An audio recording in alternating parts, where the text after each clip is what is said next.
Saint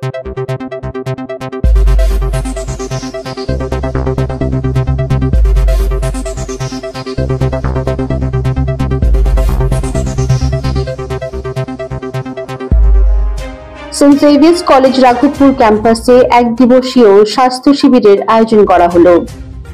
গত 25 ফেব্রুয়ারি রবিবার Saint Xavier's কলেজের প্রাক্তনী সংসদ এবং রাঘবপুর ক্যাম্পাসের যৌথ উদ্যোগে অনুষ্ঠিত হলো 8ম বার্ষিক স্বাস্থ্য শিবির। সহস্রাধিক মানুষ যেখানে বিনামূল্যে চিকিৎসা পরিষেবা নিতে উপস্থিত হয়েছিলেন সেন্ট জেভিয়ার্স কলেজের রাঘবপুর ক্যাম্পাসে। শিবিরে চক্ষু পরীক্ষা করান যারা, তাদের প্রত্যেকে প্রয়োজন মতো চশমা দেওয়া হয় এবং ছানির অস্ত্রোপচার করার ব্যবস্থা করা হয় সম্পূর্ণ বিনামূল্যে। শিবিরের উদ্বোধনে সেদিন সেখানে উপস্থিত ছিলেন সেন্ট জেভিয়ার্স কলেজ কলকাতার মাননীয় অধ্যক্ষ রেভারেন্ড ডক্টর ডমিনিক সাভিও এসজে, পরিবহন বিভাগের প্রতিমন্ত্রী শ্রী দিলীপ মণ্ডল, স্বাস্থ্য ও পরিবার কল্যাণ দপ্তরের প্রধান সচিব শ্রী নারায়ণ স্বরূপ নিগম, জেলা মুখ্য স্বাস্থ্য আধিকারিক ডক্টর মুক্তি সাধন মাইতি, ব্লক মুখ্য স্বাস্থ্য আধিকারিক ডক্টর সৈকত বসু, পানাকুয়া গ্রাম পঞ্চায়েতের প্রধান শ্রী ভোলানাথ সর্দার এবং উপপঞ্চায়েতের প্রধান হরেন মাখাল।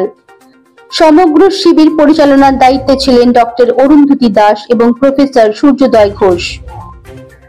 প্রতি বছর এই শিবির আয়োজিত হলেও এতগুলি বিভাগ একসঙ্গে নিয়ে বিনামূল্যে স্বাস্থ্য শিবির এলাকায় এই প্রথম।